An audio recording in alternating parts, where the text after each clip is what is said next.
sejahtera bagi kita semua. Om Swastiastu, Namo Buddhaya, salam kebajikan. Selamat datang dan selamat pagi, Bapak, Ibu, serta rekan-rekan peserta webinar. Terima kasih telah bergabung dalam webinar Tak Perlu Ganti Pompa, Kenali Solusi Konversi Pompa Listrik dan BBM ke Pompa Tenaga Surya, yang diselenggarakan oleh Surya Aqua dengan pemateri Pak Ardianto selaku Direktur dari PT Surya Aqua Teknologi Indonesia. Perkenalkan, saya Dea selaku pembawa acara pada webinar kali ini. Sebelum kita memulai, izinkan saya menyampaikan beberapa pengumuman penting. Yang pertama, mohon peserta mematikan mikrofon selama sesi berlangsung agar acara berjalan kondusif. Yang kedua, jika ada pertanyaan, silahkan tuliskan di kolom chat. Dan yang ketiga, untuk absen akan kami bagikan setelah materi selesai, dan untuk absensi akan kami jadikan dasar untuk registrasi sertifikat. Dan yang terakhir, setelah webinar selesai akan ada sesi foto bersama. Jadi harap tetap bertahan hingga akhir acara. Untuk mengawali acara ini, marilah kita bersama-sama menyanyikan lagu kebangsaan Indonesia Raya.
Selanjutnya, kita akan mendengarkan sambutan sekaligus materi dari Bapak Ardianto.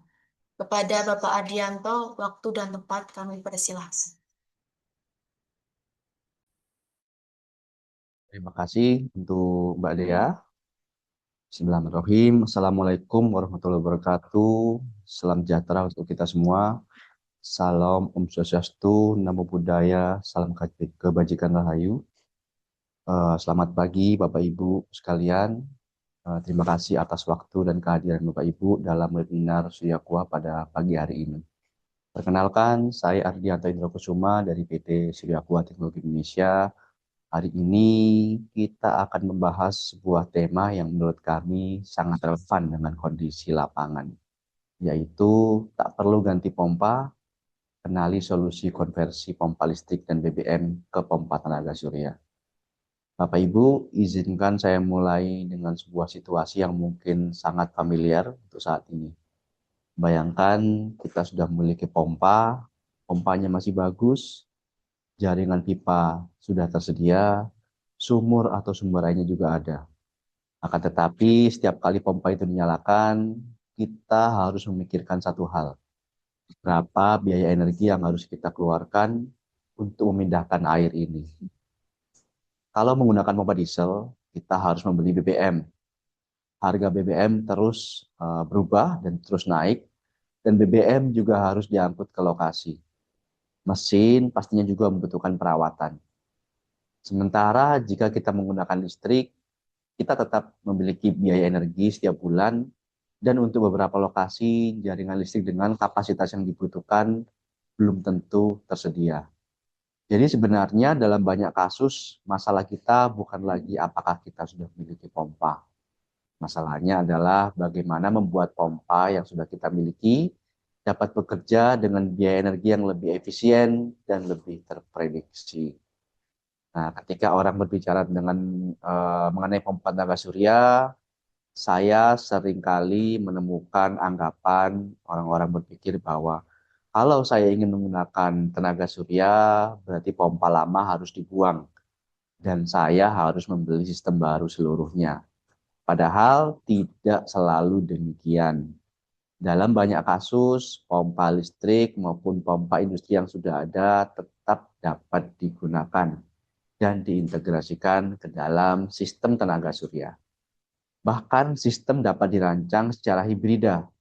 Jadi tenaga surya menjadi sumber energi utama, sementara PLN atau genset menjadi sumber pendukung ketika dibutuhkan. Karena itu gagasan utama yang ingin kami sampaikan hari ini sebetulnya sangat sederhana. Konversi bukan ganti. Bapak Ibu, coba kita melihat persoalan energi ini dari sudut pandang yang sedikit berbeda. Selama ini kalau kita membeli BBM, kita sebenarnya sedang membeli energi setiap hari. Kalau kita menggunakan PLN, kita membeli energi setiap bulan.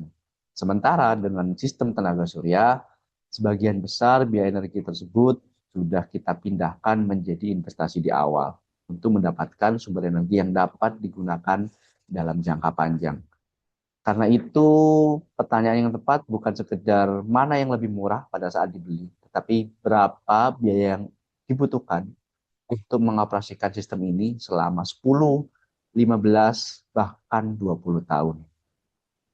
Jadi pada hari ini kita akan banyak nanti membahas tidak hanya sisi konversi, tapi juga bagaimana kalau kita bandingkan mengenai operasional dan juga biaya yang dibutuhkan. Namun untuk penggunaan ini, untuk solusi ini tidak cukup hanya membeli dan memasangnya ke pompa. Semua harus direncanakan dengan baik. Jadi dalam webinar pagi ini saya ingin Bapak Ibu melihat beberapa hal. Jadi kita akan mulai dengan kondisi, persoalan biaya energi di lapangan, dan terakhir bagaimana kita mengkonversi atau mengintegrasikan ke sistem tenaga surya. Harapan saya sederhana, setelah webinar ini selesai, Bapak Ibu tidak hanya memahami apa itu pompa tenaga surya, tapi juga bisa menjawab 3 pertanyaan, yaitu apakah pompa yang dimiliki sekarang dapat dikonversi, apakah tenaga surya secara teknis cocok untuk kebutuhan, dan yang paling penting, apakah secara ekonomi investasi tersebut masuk akal untuk jangka panjang. Karena setiap lokasi berbeda, setiap kebutuhan air berbeda, dan setiap sistem yang baik harus dimulai dari perencanaan awal yang tepat. Jadi izin Bapak Ibu untuk kami bisa mulai masuk ke materi untuk kita berbagi mengenai sistem pompa air tenaga surya tanpa perlu mengganti pompa.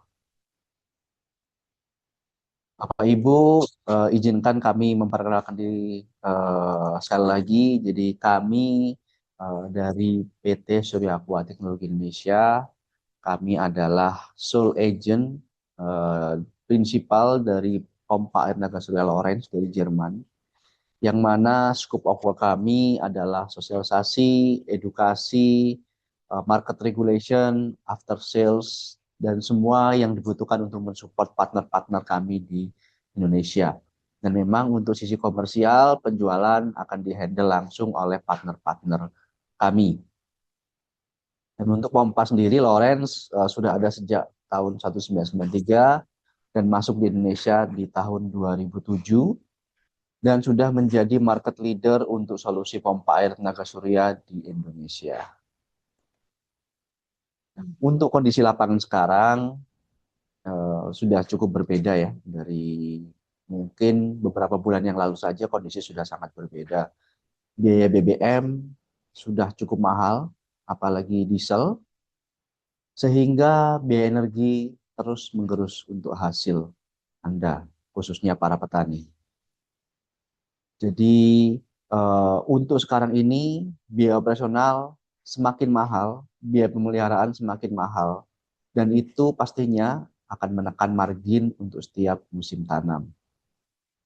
Nah, ini mendorong industri pompa sekarang ini menjadi ada sebuah transisi dari energi konvensional menuju energi terbarukan. Akan tetapi ada anggapan yang perlu diluruskan. Beralih ke pompa surya bukan berarti membuang pompa lama. Yang sering dikira adalah kalau menggunakan pompa tenaga surya berarti harus beralih sepenuhnya dan membeli pompa baru sepenuhnya. Dan itu adalah solusi yang cukup mahal. Padahal kenyataannya pompa listrik dan BBM yang sudah ada bisa dikonversi ke sistem tenaga surya. Jadi intinya yang akan kami sampaikan pada pagi hari ini adalah konversi bukan mengganti. Manfaatkan sumur, pompa, jaringan pipa yang sudah Anda miliki, lalu ubah sumber energinya menjadi matahari. Itu akan menjadi solusi yang paling efisien dan tepat. Kan tetapi untuk sistem tenaga surya memang ada beberapa pendekatan.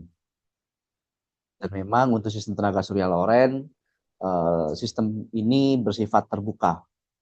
Jadi Surya Aqua menghadirkan Lorentz yang mempunyai sistem terbuka dan bisa diintegrasikan dengan berbagai jenis pompa sesuai kebutuhan aplikasi. Dipastikan bahwa pompa existing adalah pompa listrik atau industri yang kita bisa masukkan ke sistem tenaga surya. Jadi pompa-pompa 3 fase ya Bapak Ibu, pastinya 3 fase selama menggunakan elektrik, menggunakan motor elektrik, kita bisa konversi ke tenaga surya. Bagaimana dengan pompa BBM? Nah, pompa BBM selama tidak langsung dari couple, selama dari konversi ada dari genset ke pompa listrik, kita bisa ganti gensetnya menjadi sistem tenaga surya.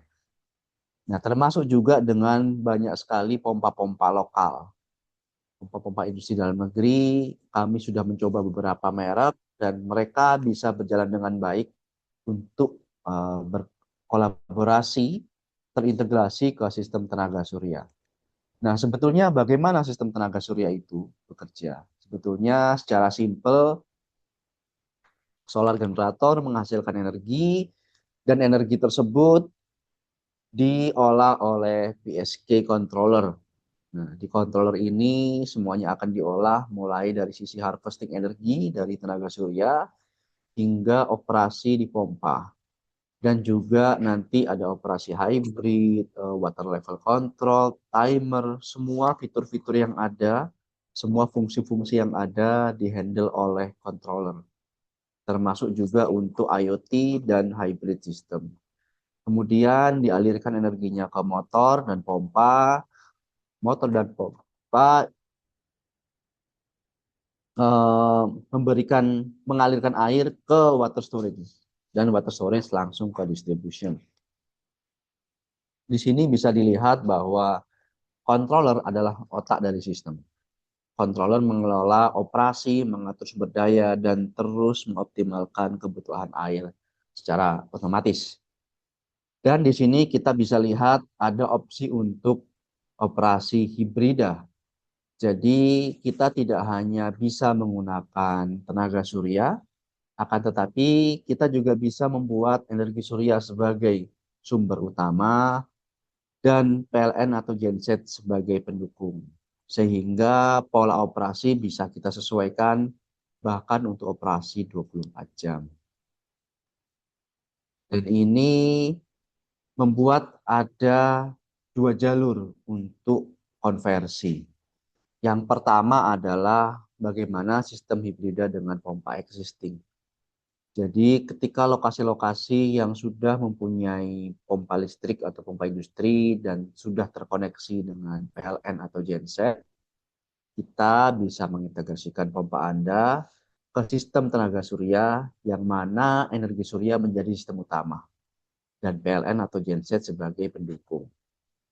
Yang kedua adalah kita bisa menjalankan sistem PATS secara penuh.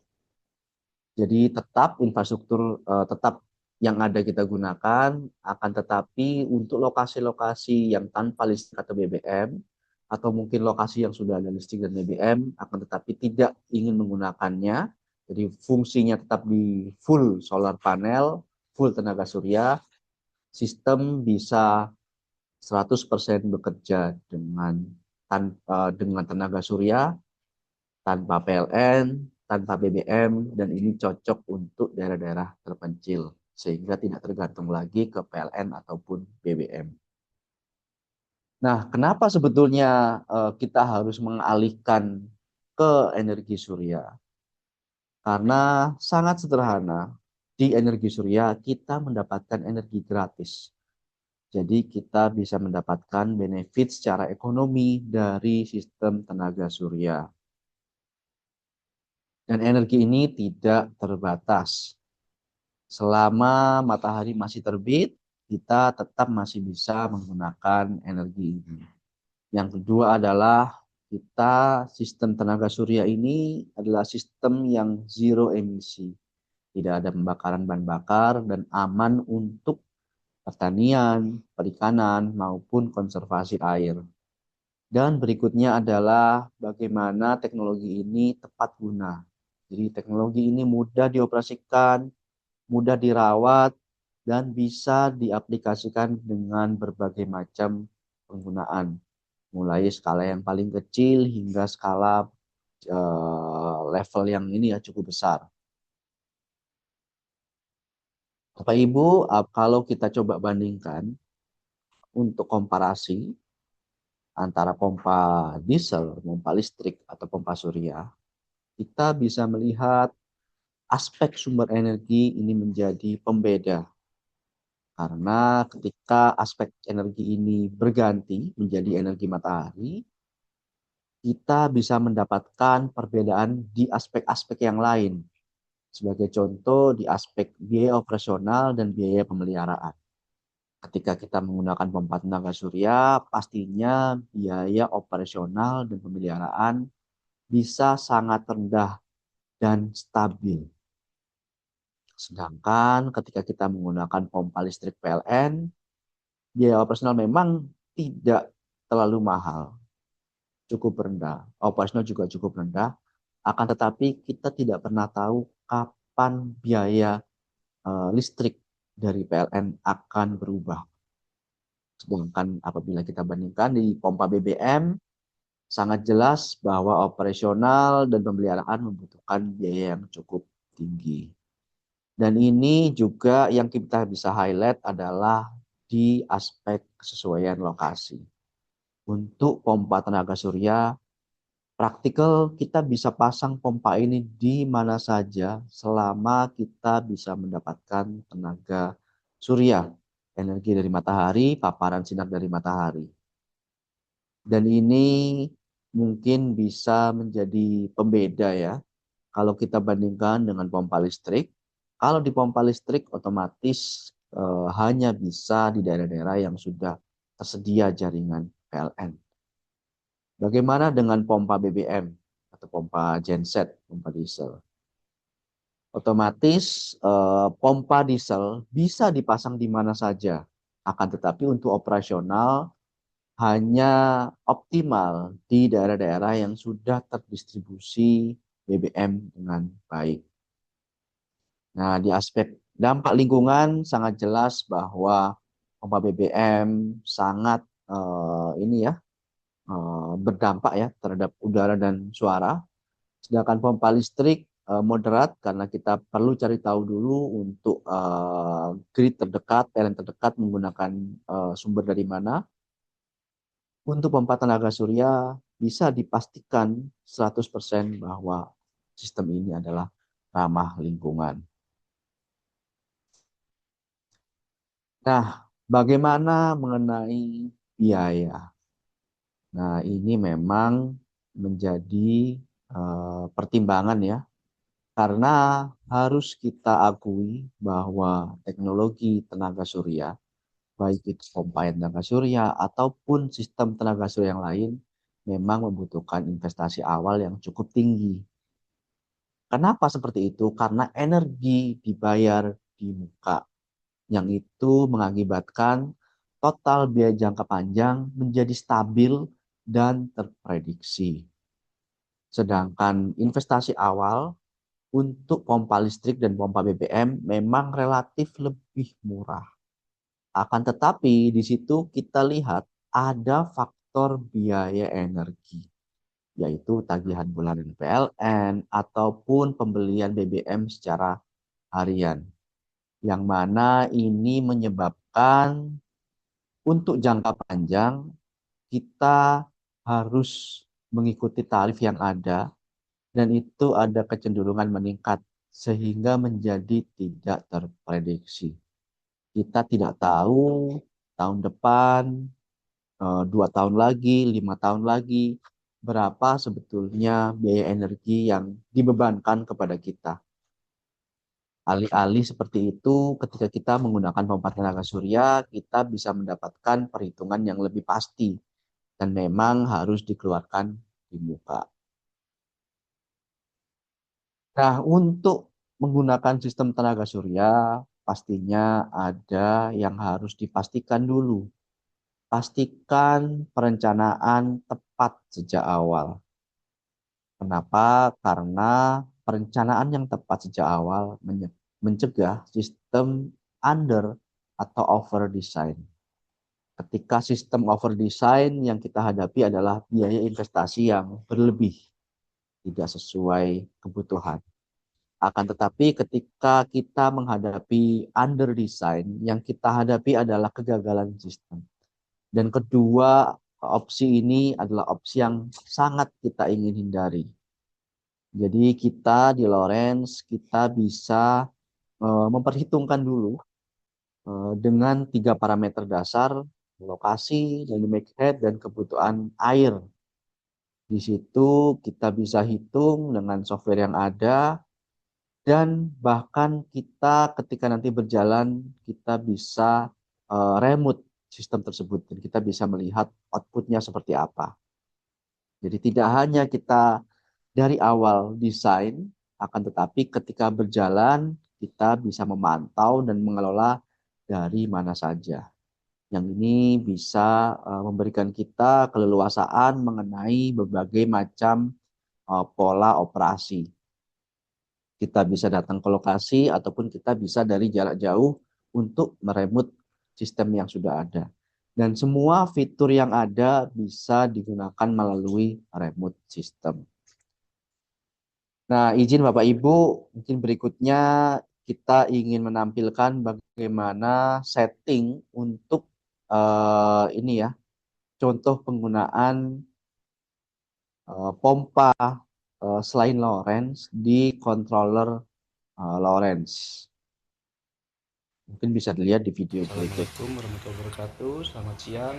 Hari ini kita akan mencoba untuk hybrid operation menggunakan Lawrence PS3K 15 dengan 15 kW. Dan motornya kita menggunakan Franklin 1,1 kW. Jadi oke, terlebih dahulu kita connect ke controller melalui aplikasi Lawrence Assistant ya. Nah, sekarang pompa sedang berjalan full menggunakan solar panel, dan memang solar panel juga nggak terlalu besar karena yang kita hanya mencoba ini.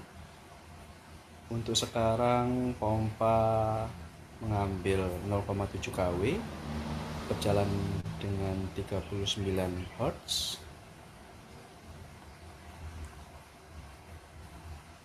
Untuk PLN juga sudah tersedia ya, tapi belum kita aktifkan untuk hybridnya. Nah, di sini kita pastikan dulu di installation semua parameter telah disetting dengan baik. Di sini pompa juga kita sudah set untuk motornya 380 volt 50 Hz. Setelah itu motornya current limit di 3 ampere sesuai dengan datasheet. Kita memakai pompa submersible sekarang, motor kabel di 10 meter yang kita pakai sekarang dengan 2,5 mili dengan estimasi TDH maksimal di 25 meter. Sun sensor sudah kita set untuk pompa berhenti di 150 watt per meter persegi. Nah, untuk AC power source jangan lupa harus kita setting. Untuk tipe AC in-nya di grid ya, kita menggunakan PLN. Setelah itu kita menggunakan 380 volt untuk AC-nya. Nah, karena kita sudah men-setting untuk tadi parameter pompanya dan AC in-nya, sekarang kita bisa mengaktifkan untuk hybridnya. Nah, hybrid ada berbagai macam operasi yang bisa dilakukan dengan hybridnya, yaitu kita bisa untuk interval timer, jadi kita jalan untuk hybrid berapa lama, satu cycle. Kita juga bisa cek setting untuk clock timer, jadi jam berapa pompa ini akan menggunakan hybrid dan jam berapa full untuk solar, ataupun diaktifkan secara otomatis sekarang karena langsung otomatis blending. Juga bisa hybrid on low solar, jadi ketika kondisi matahari tidak optimal baru di hybrid, tidak sepanjang hari. Tapi kita matikan, kita mau mencoba yang sepanjang hari. Energi limit juga kita bisa, kita setting berapa kWh dalam sehari. Jadi ada resetnya juga, kita tentukan jam berapa dia resetnya untuk setiap harinya. AC power target juga bisa kita set, jadi mau target di berapa watt energi yang kita ambil dari hybridnya. Jadi semuanya fleksibel, bisa kita atur. Speed juga bisa, tapi kita matikan saja supaya otomatis. Jadi kita hanya mengaktifkan aktif hybrid, jadi semuanya parameter diatur secara otomatis. Oke, kita save dulu di menu pojok kanan bawah. Nah, terdengar pompa sekarang mati karena controller melakukan reset untuk mengapply settingan yang baru. Enternya sudah reset. Kita lihat. Nah, inverter sudah mereset dan pompa sudah mulai menyala lagi. Untuk sekarang pompa berjalan secara hybrid.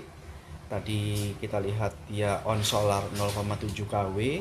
Sekarang kita lihat 0,7, 0,9 sekarang. Naik terus untuk AC powernya, sedangkan untuk solar powernya dia di 0,2, 0,3 kW. Jadi kita lihat sekarang ini untuk DC voltage, AC voltage semua masuk ya, dan frekuensi maksimal kita set di 50 Hz, dan pompa berjalan sekarang secara hybrid di 1,5 kW. Oke, begitu saja untuk settingnya kita untuk hybrid operation di Lowrance PSG 315. Terima kasih. Ya, itu bisa dilihat tadi bagaimana kita mengoperasikan penggunaan pompa Lowrance dengan pompa yang ini ya, kontrol Lowrance dengan pompa yang non Lowrance dan operasi hybrid. Di situ bisa dilihat bahwa secara hybrid karena kondisi masih pagi hari ya ini ya, dari matahari juga belum optimal, sistem secara otomatis memutuskan bahwa 1,3 kW mengambil dari power AC dari PLN dan 0,2 dari solar, dan bisa kita lihat untuk motor berjalan full di 50 Hz. Dan kita akan cek di sini juga ada beberapa operasi yang di lapangan yang bisa dilihat. Ini kondisi di Parung Tunggul, Bibul 2, dari sungainya. Belum ada broadscape.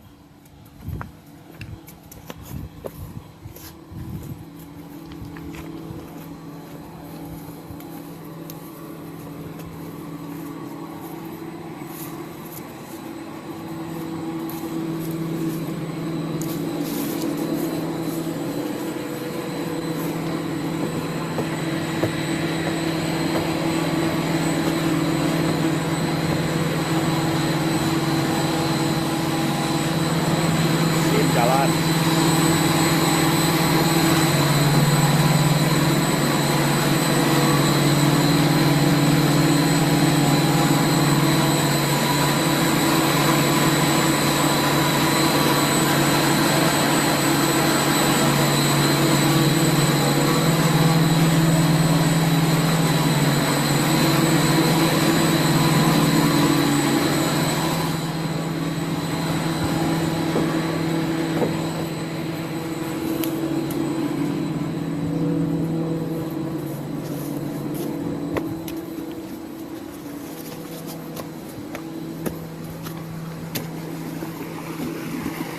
Air udah jalan normal, namun salurannya belum selesai.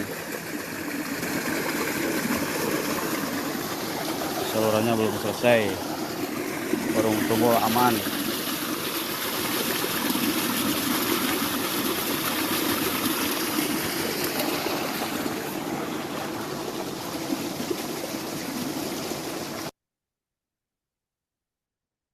Ini saya juga akan tampilkan juga yang lain.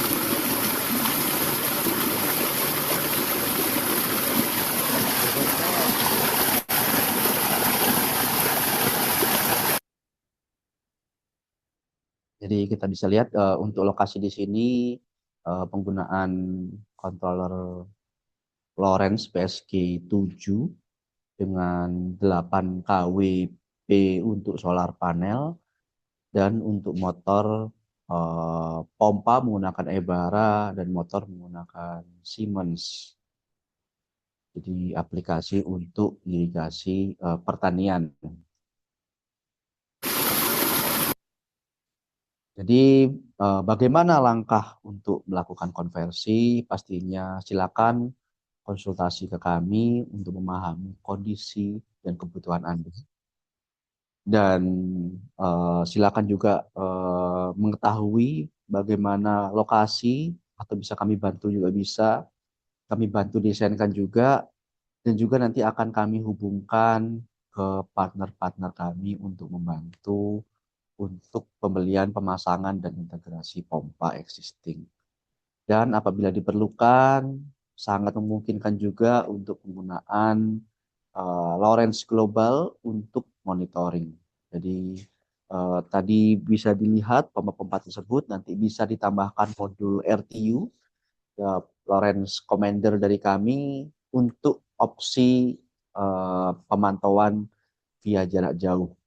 Jadi mungkin pompa ada di Makassar, ada di Gorontalo, ada di Aceh. Kita monitor dari Jakarta, dari Surabaya pun sangat bisa. Jadi izin Bapak Ibu, mungkin kurang lebih seperti itu yang bisa kami bagi hari ini. Mari mulai, mari membangun solusi pompa air tenaga surya bersama, sinergi energi surya untuk Indonesia yang mandiri, hijau, dan berkelanjutan. Tim kami, baik dari Surya Aqua maupun partner-partner kami, siap untuk mensupport Bapak Ibu. Dan harapan kami adalah setelah pemaparan ini, kita bisa diskusi secara aktif untuk memberikan dan membagi lebih banyak informasi ke Bapak Ibu. Sekian pemaparan dari kami.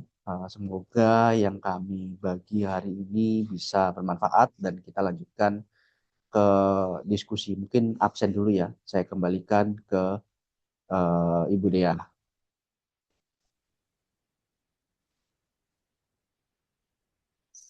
Baik, terima kasih atas materi dari Bapak Adrianto. Untuk Bapak Ibu peserta, sebelum memasuki tanya jawab Saya menginformasikan bahwa link absensi telah dibagikan di kolom chat. Mohon untuk mengisi sebagai tanda kehadiran untuk registrasi sertifikat dan pengiriman materi dan video recording webinar hari ini.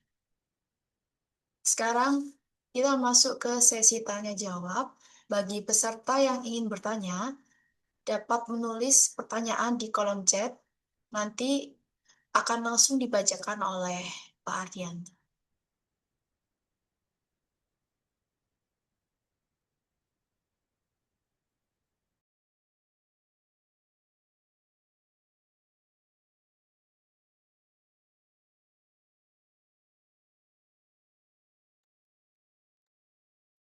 Sambil ini ya, Bapak Ibu peserta mengisi Kak, absensi terlebih permisi dahulu sih ya. bertanya, Kak. Kalau Ya, nggak punya TikTok gimana ya? Soalnya kan di link absensi itu ada suruh upload bukti bukti follow TikTok. Kalau tidak punya TikTok gimana ya, Kak? oke, mungkin untuk teman media bisa dibantu untuk prosesi absensi ya. Apakah itu bisa di skip dulu atau bagaimana? Apabila untuk peserta yang tidak memiliki salah satu media sosial yang sebagai syarat untuk follow, maka diperbolehkan untuk salah satu saja, seperti Instagram atau YouTube saja.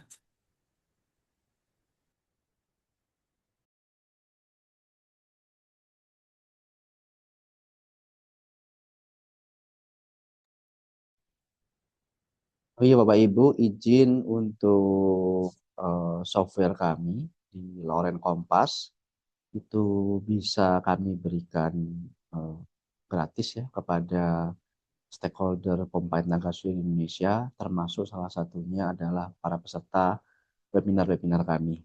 Jadi nanti akan kami invite ya Bapak Ibu, mungkin Bapak Ibu bisa mencoba untuk eh, menggunakan atau bisa lebih enaknya silakan nanti eh, menghubungi nomor yang ada di layar.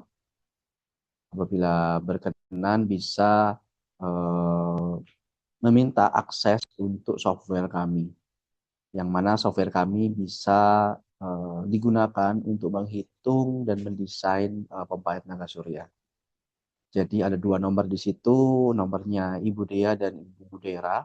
Silakan menghubungi nomor yang ada dan meminta lebih lanjut untuk akses ke software Lawrence Kompas kami. Dan silakan eh, ya, nikmati waktunya untuk pengisian absensi dan mungkin Ibu Dia akan memandu untuk tanya jawab ya.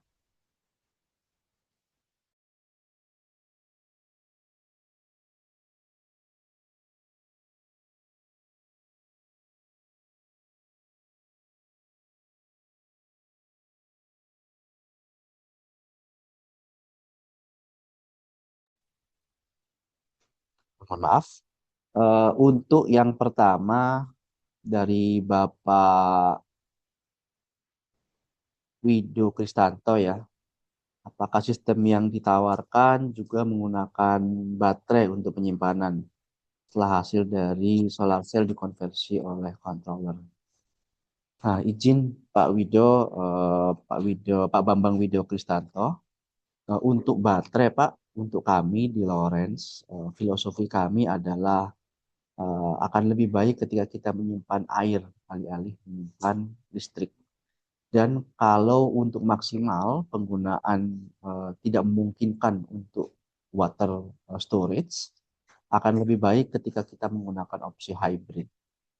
Kenapa Pak? Izin untuk baterai saat ini di Indonesia kita masih belum di titik yang sangat memungkinkan untuk penggunaan baterai untuk sistem-sistem pompa skala besar.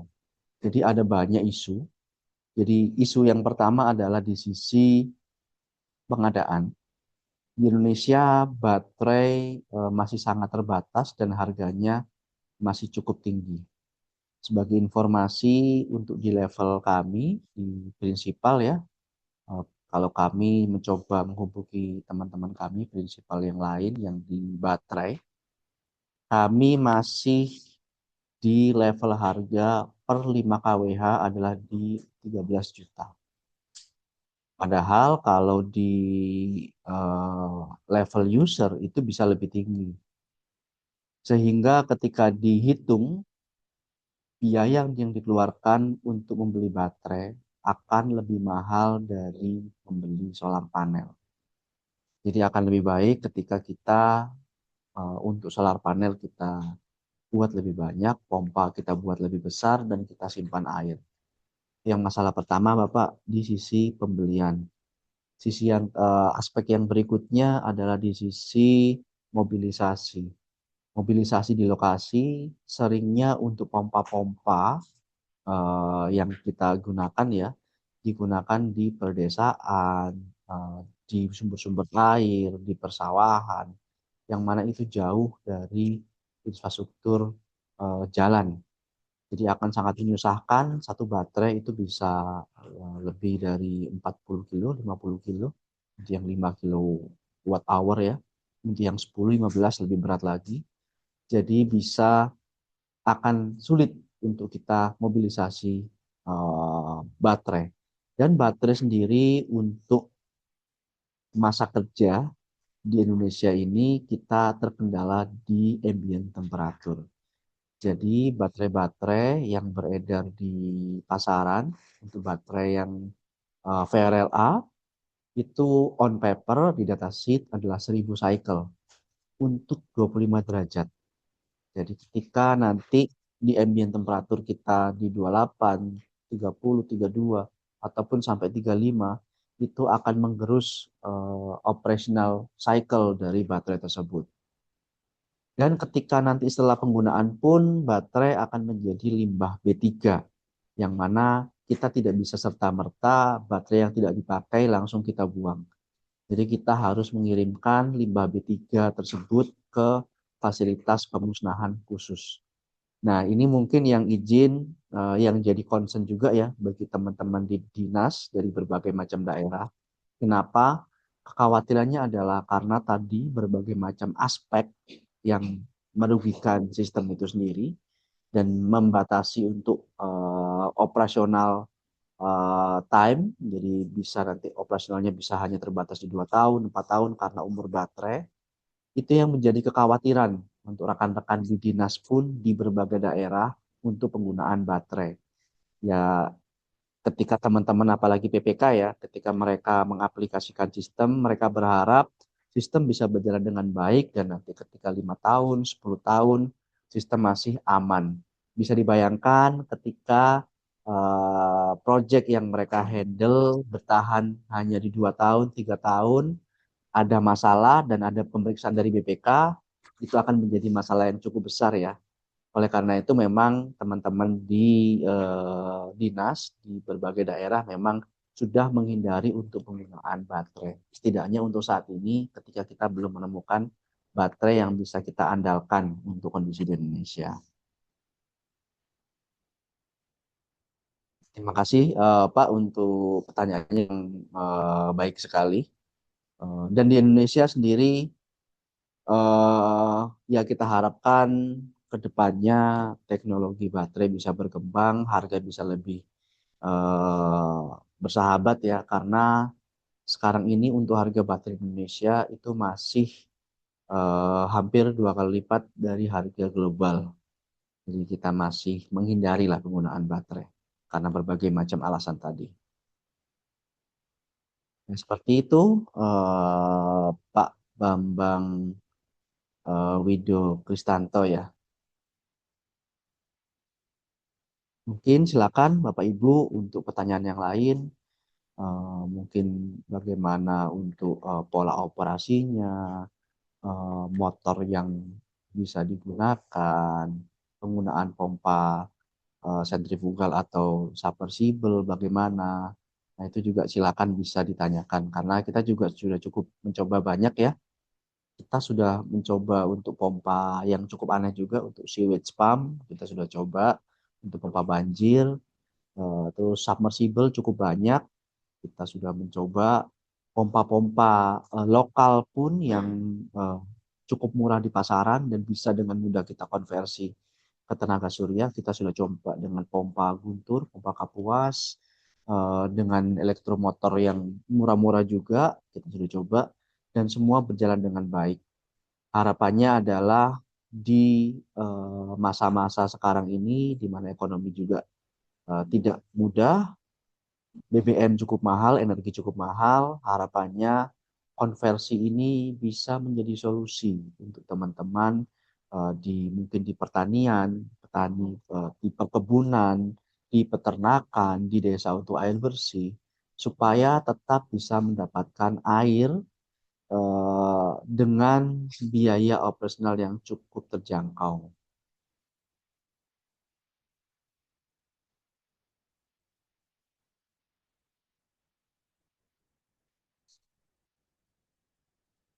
Silakan Bapak Ibu untuk kita berdiskusi lebih lanjut atau izin Bapak Ibu untuk ruang diskusi tidak kita batasi di acara ini saja.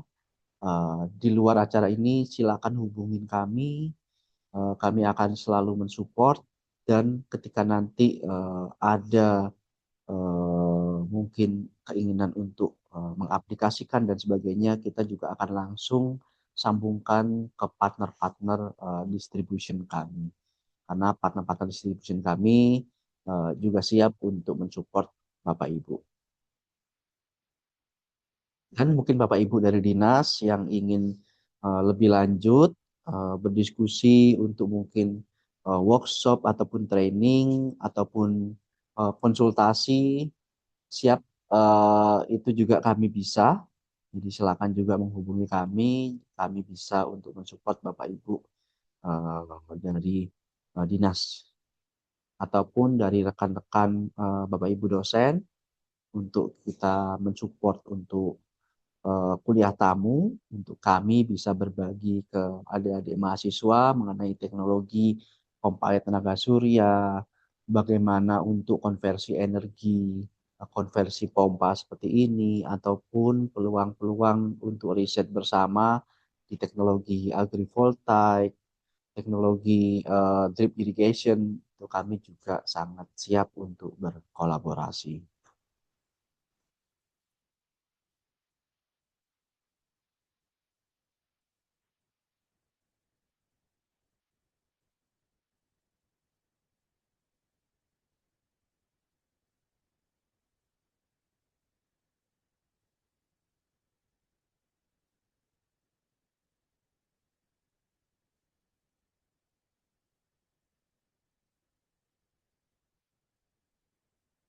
Ya, saya kembalikan ke Ibu Dea. Mungkin apabila sudah tidak ada lagi yang ditanyakan, mungkin bisa kita silakan Pak Bambang, Bambang Widyo Kristanto.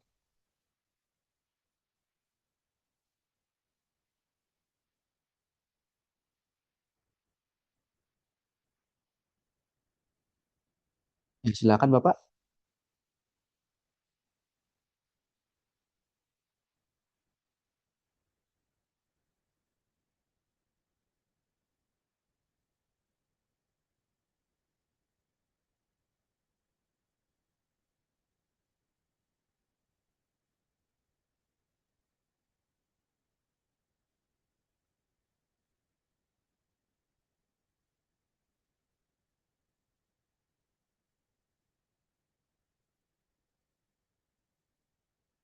Ya, bagaimana Pak Bambang? Apakah ya.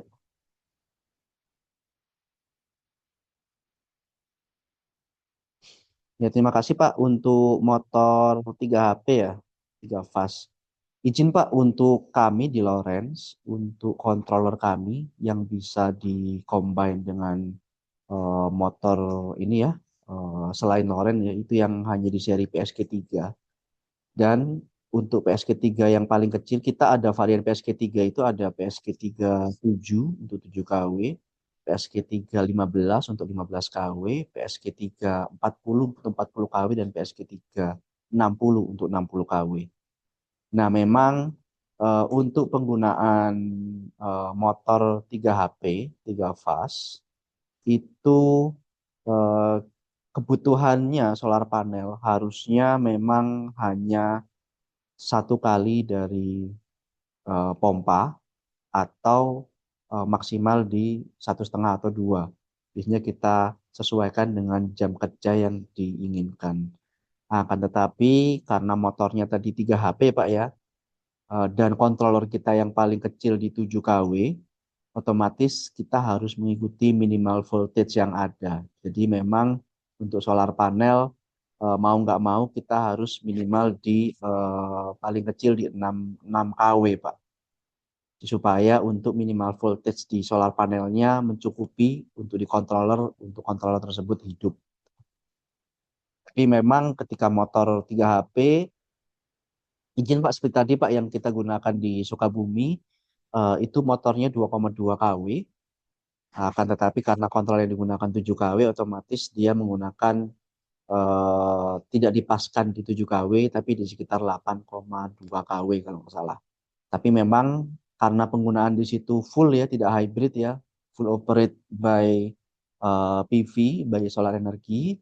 Ketika pompa 2,2 kW kita sediakan energi 7-8 kW ya, pompa nyala di 5:30 pagi sampai 5:30 sore Pak. Jadi hampir full 12 jam gitu. Nah, tetapi memang idealnya hanya dibutuhkan idealnya di 1,5 kali dari nominal power di motor.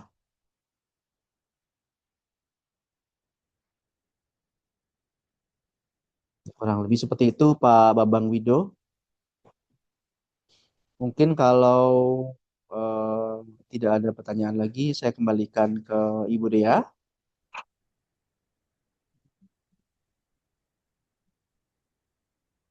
Baik, terima kasih kepada Pak Adrianto sebagai pemateri, serta seluruh peserta yang telah hadir dan aktif dalam webinar ini.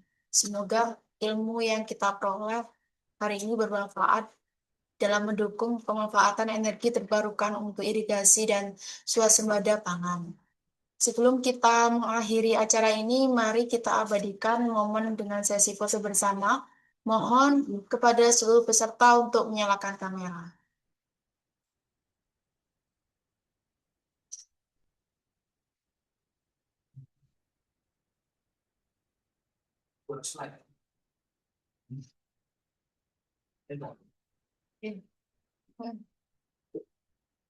Baik, ada total 2 slide. Saya mulai untuk dokumentasinya. 1, 2, 3. Sekali lagi, 1, 2, 3. Untuk slide berikutnya, 1, 2, 3. Sekali lagi, 1, 2, 3. Baik, terima kasih. Baik, sekali lagi terima kasih saya ucapkan kepada Bapak Ibu yang telah memanfaatkan waktunya dengan bergabung dengan kami di acara webinar hari ini. Sampai jumpa di acara selanjutnya. Selamat siang dan tetap semangat Bapak Ibu. Assalamualaikum warahmatullahi wabarakatuh. Waalaikumsalam warahmatullahi wabarakatuh.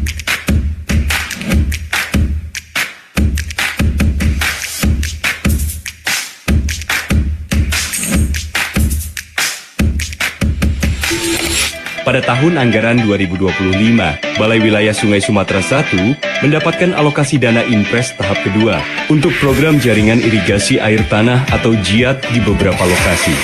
BWS Sumatera I mulai menerapkan dengan model pompa air tenaga surya. Sistem ini memanfaatkan teknologi solar panel untuk mengoperasikan pompa air baku di sumur tersebut. Pengambilan air dengan memakai pompa dengan sumber energi dari tenaga matahari sangat efisien. Setelah sistem selesai dipasang, pompa air baku mulai beroperasi menggunakan energi surya. Hasilnya sangat luar biasa. Mantap. Desa Ulenyewe, lokasi 2, air sudah keluar. Gimana Pak? Bersih Pak? Bersih, aman ya?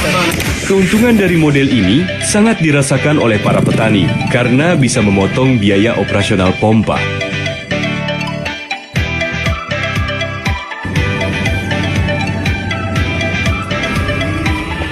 Sistem ini juga dilengkapi dengan fitur monitoring yang dapat memantau kinerja sistem secara real time, sehingga memudahkan perawatan dan pemeliharaan.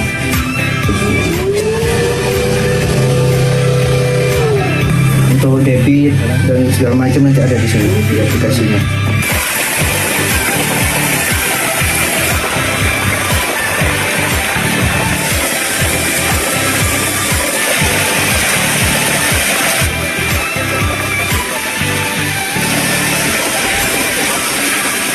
Para masyarakat dan petani cukup hanya memelihara bangunan dan jaringan irigasinya saja tanpa harus mengeluarkan biaya bahan bakar minyak atau membayar rekening listrik.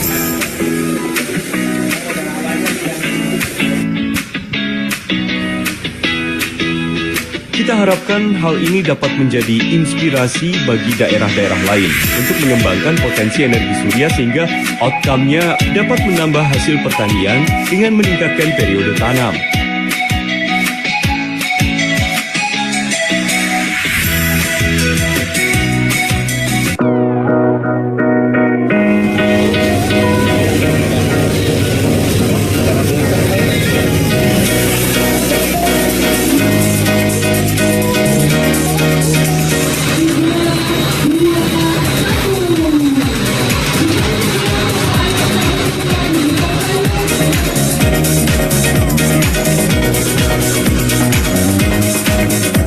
Gubernur Jawa Tengah Komjen Pol Purnawirawan Dr. Andes Ahmad Lutfi SHSSTMK meresmikan pompa air tenaga surya PATS di Desa Sayung, Demak sebagai langkah awal mengurangi ketergantungan pompa berbahan bakar minyak dalam penanganan rob di wilayah pesisir.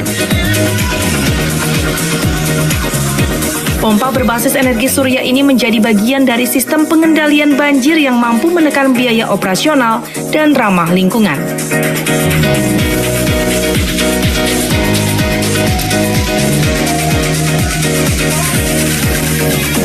Ini pembangkit listrik tenaga surya pertama yang kita gunakan yaitu di wilayah Sayung. Kita juga koordinasi dengan Bupati. Nanti ada beberapa tempat lain akan kita pasangin solar panel. Satu untuk mengurangi biaya solar yang tinggi. Kemudian yang kedua, lebih murah dan efektif, perawatannya gampang. Kemudian yang ketiga, memang wilayah Sayung sini kan memang daerah cekungan, jadi memang alternatif yang paling pertama yaitu pompa.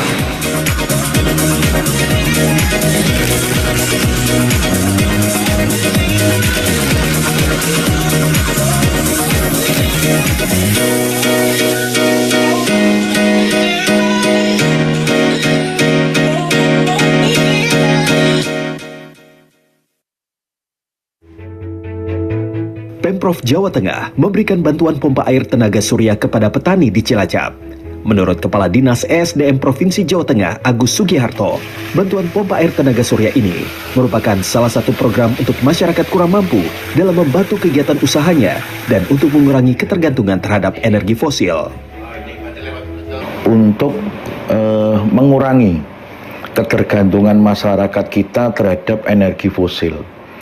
Misalkan yang selama ini petani-petani kita menggunakan pompa air dengan BBM, baik solar maupun pertalite, diganti dengan